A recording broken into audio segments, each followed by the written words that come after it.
Arabako Lautadan zabalduko dugu sustraia saioa, elikagaiak eraldatzeko zentroa bisitatu duguta. Zuzenean merkaturatu baino lehen, produktuak elaboratzeko aukera ematen die zentroak inguruko nekazariei. Albistegian basoen nazioarteko egunaren berri emango dizuegu, Fraisoroko nekazaritza eskolan egin zen. Bestalde, munduko landaguneaken biltzarra Europa jauregian izan zen. Amaitzeko Bartzelonara joko dugu, alimentariari buruzko erreportaje zabala ikusiko baitugu. Alimentaria munduko elikadura azokarik garrantzitsuenetako bat da, eta euskal enpresek protagonismo berezia izan zuten.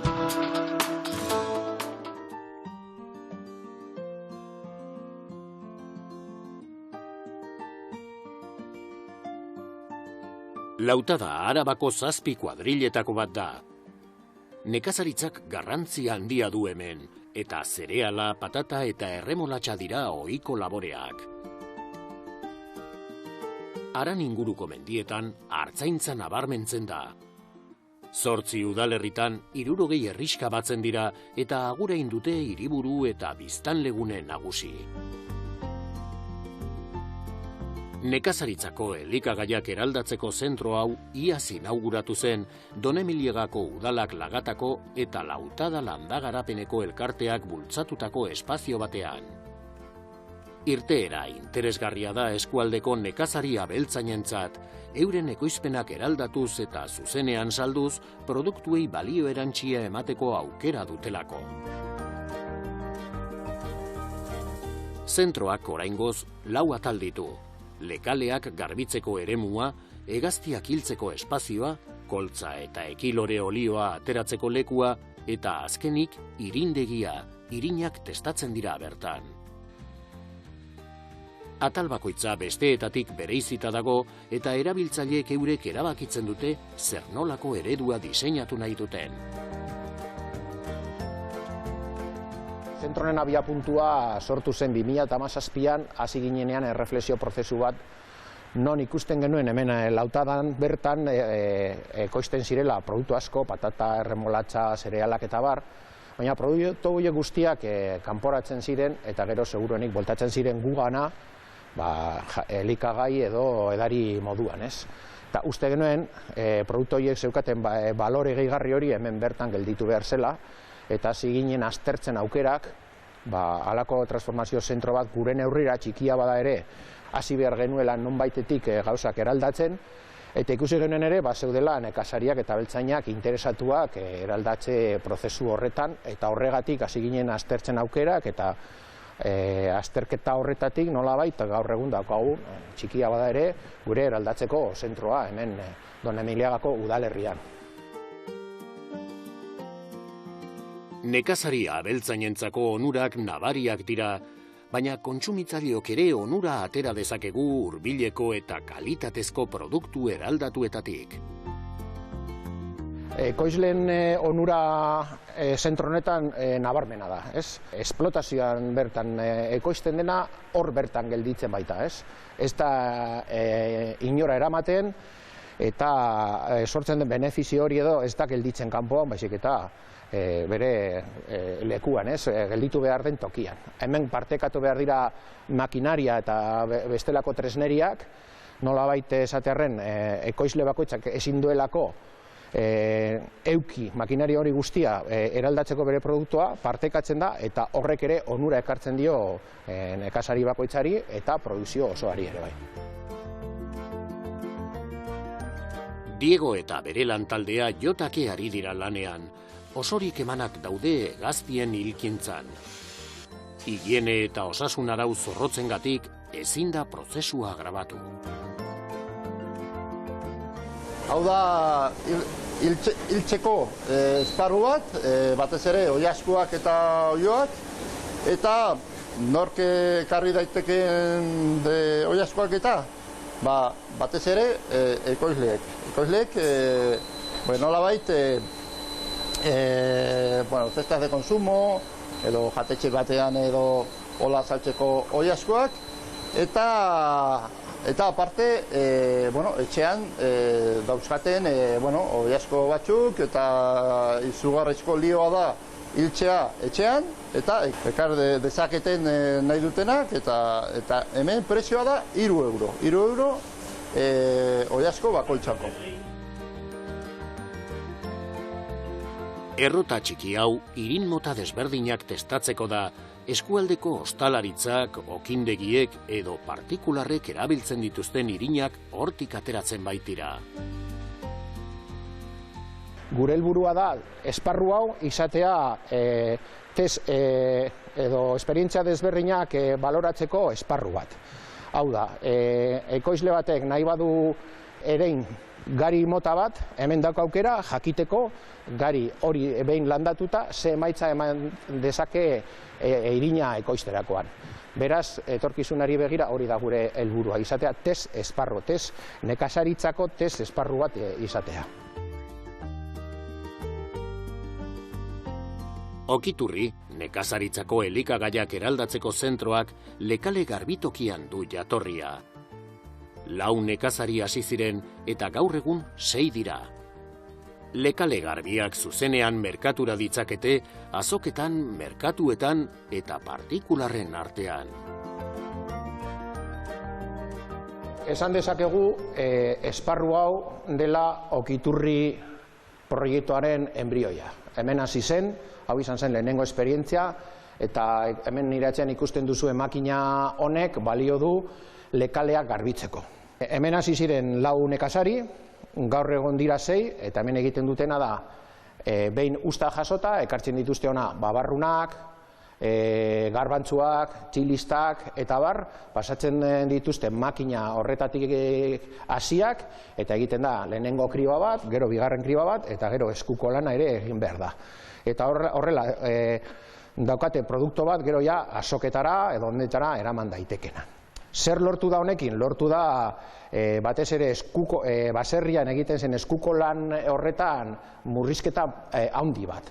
Eta han erabiltzen zuten denbora hori orain ez dute hainbeste erabili behar eta beste gauza batzuetarako edo ekoizpena handitzeko erabil dezakete.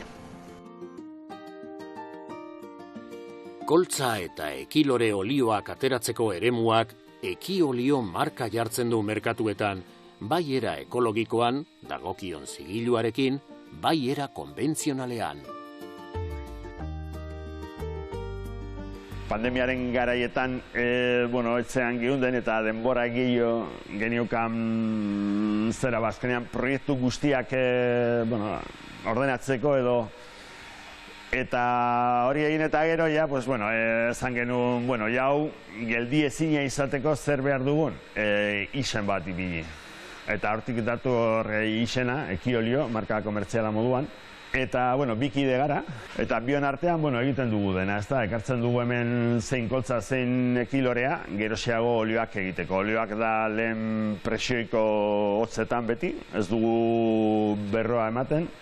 Eta azkenean egiten duguna da 130 inguruan, segunetan urtearen arabera eta bar, baina, printzipioz 100, hau da, 1000 kilotik 300 litro, pixka gutxiago da, baina, hautze gora bera 300 litro olio izango dugu.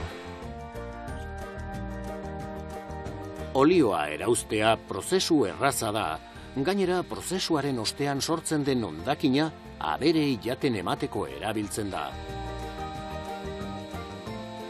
Uste egin eta gero 2 hilabete itxaron beharko dugu, hasiak latentzia moduan usteko, ezta? Ezin dugu usta egin eta bezain laster olioa egin.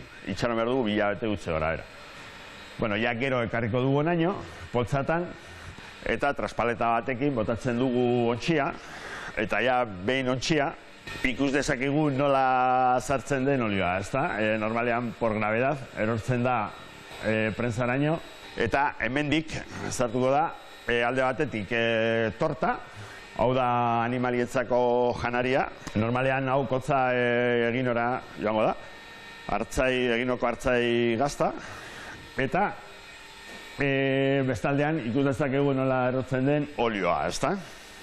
Hemen ikus dezakegu nola erortzen ari da olioa, berde-berdea, kasu honetan da kolza, ez da kilorezkoa da ilunagoa. kolza nahiko garbi, ateratzen da, eta, bueno, bidoia behin beteta, eutxiko dugu hilabete bete edo, dekantatzeko. Osea, azkenean, kasu honetan, orain, azalaren zati batzu dagoela, eta hori, kendu behar dugu.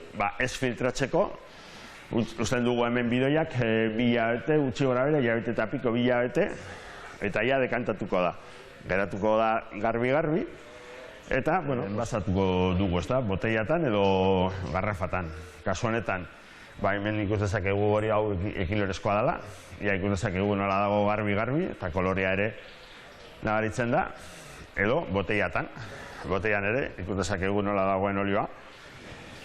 Eta hau, edozein jatetzera eta edozein etxetara eramateko prest dago, behin eginda, aterako da. Okiturrin nekazaritzako elikagaiak eraldatzeko zentroa alternatiba oso ona da Lautadako ekoizleentzat. Ez baita ahaztu behar, eskualdeak lotura estua duela lehen sektorearekin.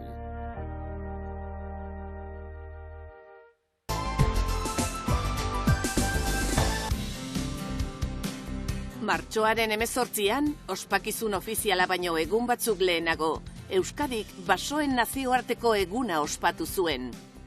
Eta Fraisoroko nekazaritza eskolan egin zuen, besteak beste Euskadiko basozainen elkarteak antolatuta, 5.600 bazkide baino gehiago biltzen baititu, Euskadiko basoazalaren erdia alegia.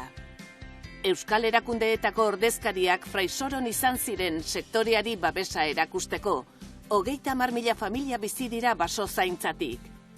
Julian Unanue, elkarteko presidenteak irakurri zuen manifestu ofiziala, eta bertaratuek sinatu egin zuten. Basogintzako eta natura inguruneko goi zikloko azken ikasturteko ikasleak ere izan ziren ekitaldian. Baso sektoreko ordezkariak bildu gara manifestu bat sinatzeko basogintzaren baloreak eta basogintzaren zergaitia eta nondik norakoa jende aurrean azaltzeko eta aurrera bidean balio izan dezan dekalogo bat bezala etorkizunean ere erabilgarri izango dan manifestu bat biltzia. Beste helburu gehiagorik gabe, hori da gaurko amengo eginkizuna eta hemen aldarrikatu nahi genduna. Ekitaldia amaitzeko zuhaitzak landatu zituzten. Lehen zuhaitza Julianek landatu zuen erakundeetako ordezkarien laguntzaz. Bestalde, martxoaren 19-tik 21 munduko landaguneaken beste bilera orokor bat egin zen Gasteizko Europa jauregian. Bertan planeta osoko familia nekazaritzaren ereduak biltzen dira. Martin Uriarte buru duen eta duela ia 30 urte Euskadin sortu zen topaketa garrantzitsu hau ohorezko aurresku batek ireki zuen. Munduko landaguneaken bildutako erakundeek 35 milioi nekazari txiki baino gehiago ordezkatzen dituzte. Juan Carlos Elizalde, Gasteizko gotzainak, Frantzisko Aita Santuak Martini zuzendutako gutun bat irakurri zuen, landaguneaken lana goraipatzeko. 3 egunez, ideiak eta proposamenak eztabaidatu ziren, gazteak eta emakumeak protagonistatzat hartuta. Foro honetan lehenik eta behin, hamarkadaren lehen urteen errepasoa egingo dugu, lortutako lorpenak eta helburuak. Bigarren eguna berriz, gazteei eskainiko diegu. Makila gazte bati helarazteko antzezpena ere egingo dugu, jardunaldiaren buru izan dadin. Eta 3. egunean, gauza bera egingo dugu, baina emakumeei eskainita egongo da. Munduko landaguneaken azken edizioa oso arrakastatsua izan zen.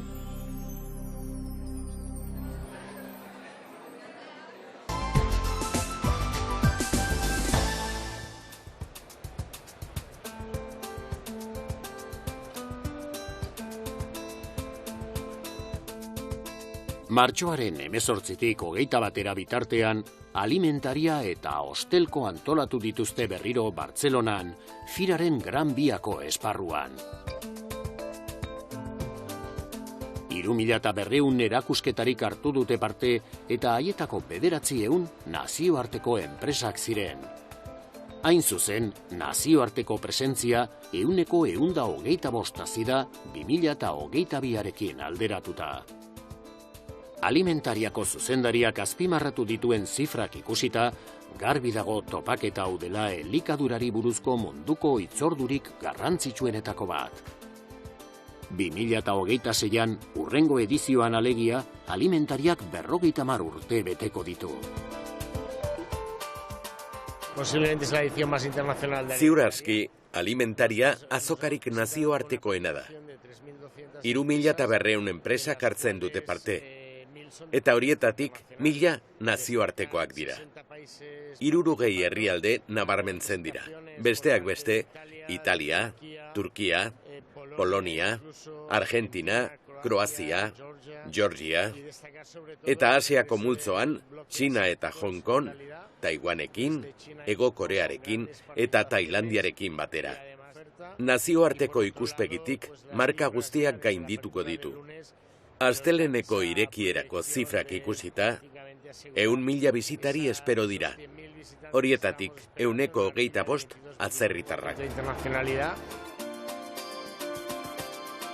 Nazioarteko enpresa eta erakundeen pabiloia ikuskizun ederra izan da, mundu osoko produktu tipikoak. Oso diferenteak diren herrialdeek, adibidez Brasilek eta Ukrainak, espazioa partekatu dute bakoitza bere produktu tipikoekin. Madeira uharteek euren gastronomiari balioa emateaz gain, euren lurralde ikusgarria ere ezagutarazi dute. Madeira paradisu bat da Atlantikoaren erdian. Denetik oso gertu dago. Eta paradisua dela esaten dut, bi bizimodu mota dituelako. Bizimodu europarra eta bizimodu latinoa. Gainera, uharteko produktuek berezko nortasuna dute. Interlact pabiloian esne mota asko ikusi dugu, baita gazta ugari ere. TGT taldeak ez du hutsegin, lantegi bat du Karrantza aldean eta ezinbesteko enpresa da bertako 60 abeltzain familiarentzat. Profesionaleen eta ikusleen arreta gehien erakarri duen esparruetako bat autonomia erkidegoen pabiloia izan da. Elikagai sorta zabala, gastronomia oparo baten isla. Hurrengo urtean Katalunia gastronomiaren munduko eskualde izendatuko dute. Gainera, etxean jokatzen du. Guretzat, alimentaria azokarik garrantzitsuenetako bat da. Gainera, etxean jokatzen dugu. Eta sektoreko azokarik handienetako bat da. Enpresa txikiek Kataluniako pabiloian stand batekin parte hartzeko aukera ematen digu. Bertan, euren produktuak testatu ditzakete nazioarteari begira. Enpresa handiagoak ere baditugu, eta pabiloi honetan daudenez, erosleak lortzeko aukera paregabea dute. Espazioa gainerako autonomia erkidegoekin partekatzen dutelako. Enpresa txikiei dagokienez, agian ez dute inoiz esportaziorik egin. Baina hemen parte hartzeak aukera ematen die erosleak ezagutzeko, eta gainerako enpresekin harremanak izateko. Gainera, dagoeneko iragartzen hasi gara gastronomiaren munduko eskualde izendatuko gaituztela hurrengo urtean. Horri esker, are gehiago nabarmendu ahal izango dugu Kataluniako gastronomiak munduan betetzen duen lekua.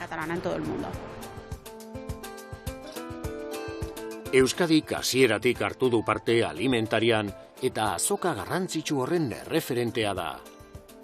Toni Balsek Euskal Estana bisitatu du eta horrelaxe adierazi digu hark-berak.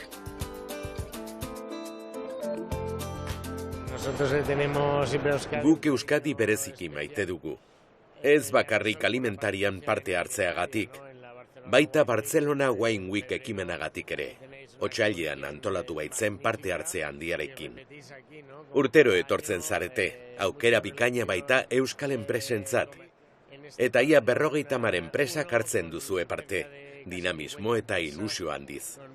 Hemen egoteko egiten duzuen alegina eskertu egiten dizuegu, eta 2026an gehiago. 2026.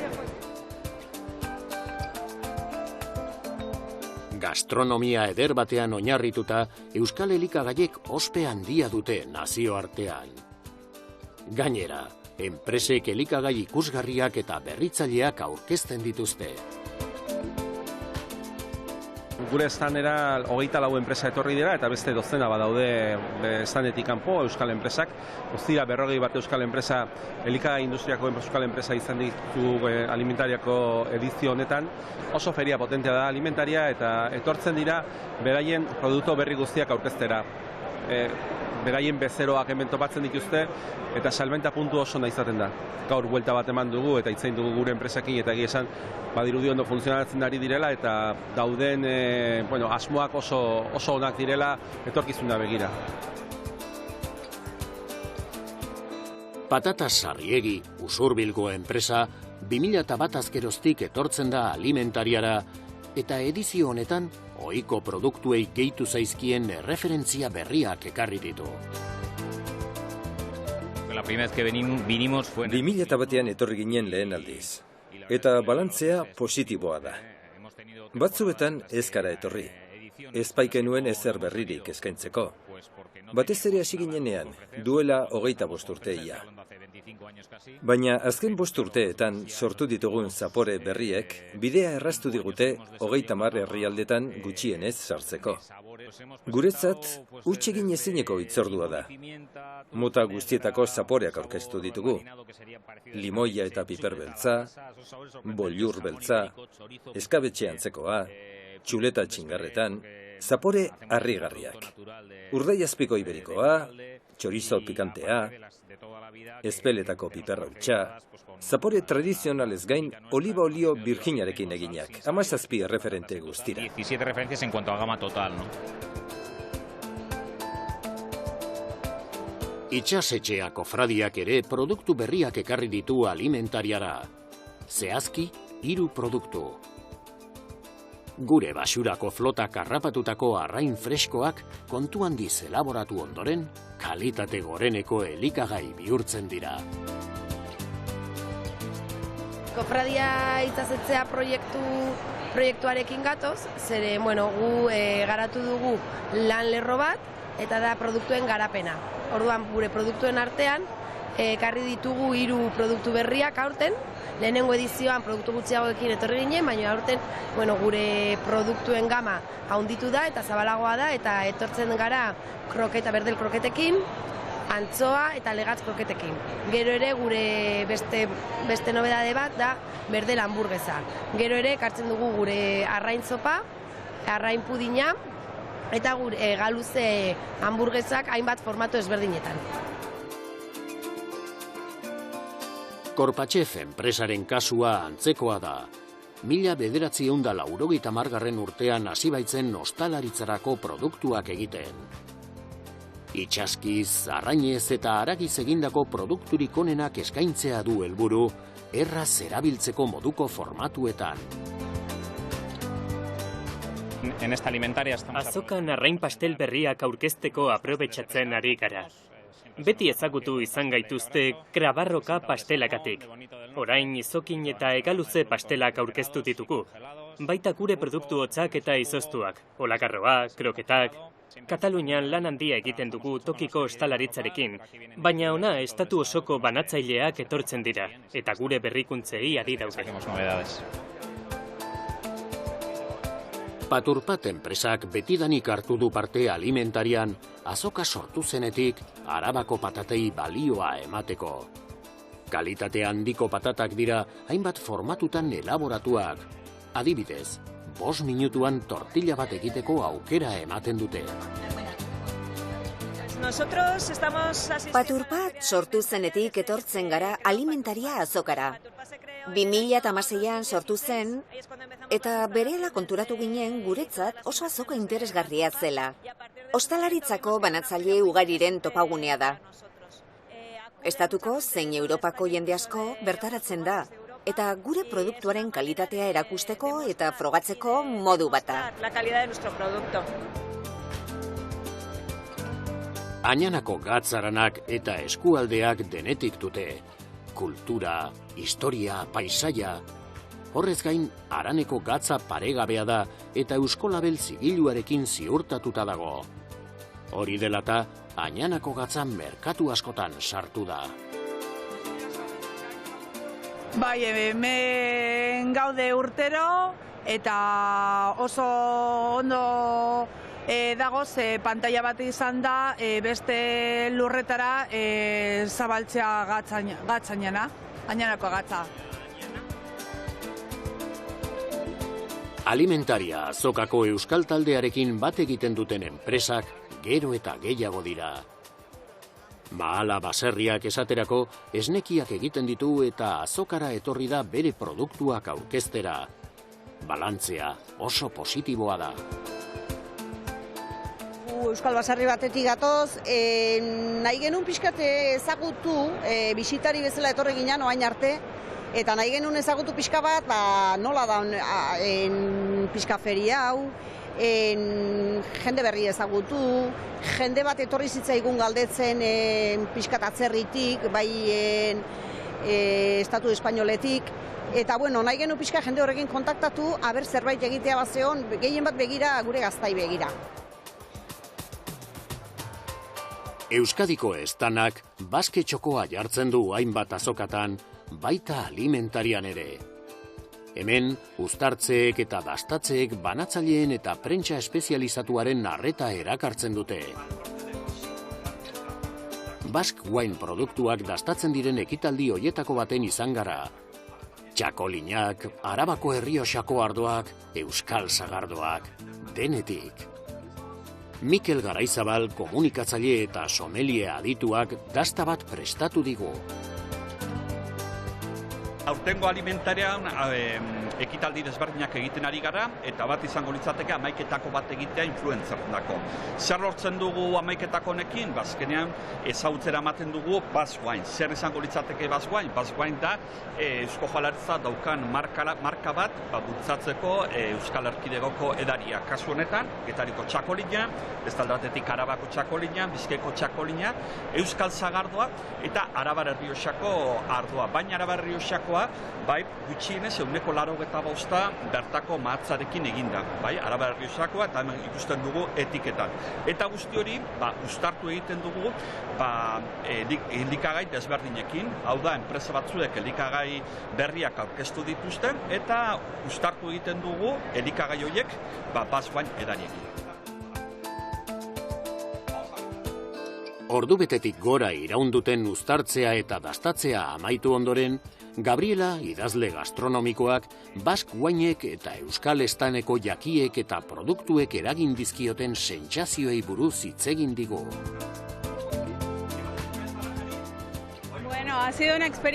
Esperientzia zoragarria izan da. Mota guztietako produktuak probatu baititugu. Ardoak, arrainak, txokolateak, baita 5 minutuz egiten den patata tortilla ere. Oso esperientzia berazgarria izan da. Hainbat txakolin dastatu ditugu, eta oso interesgarria izan da txakolin mota ezberdinak ezagutzea. Denak izan dira harrigarriak, kalitate handikoak, gourmet produktuak. Probatu ditugun txokolateak ere oso interesgarriak ziren, oso produktu zainduak ziren, eta aldi berean oso berritzaileak. Horra hor erroen eta etorkizunaren arteko lotura. Euskal elikagaien industria etengabe berritzen da, baina balio tradizionalak ahaztu gabe. Bi faktore horiek kombinatuz, nazioarteko merkatuetan lehiatzen da, eta lehia oso gogorra izan arren, aurrera egitea lortzen du.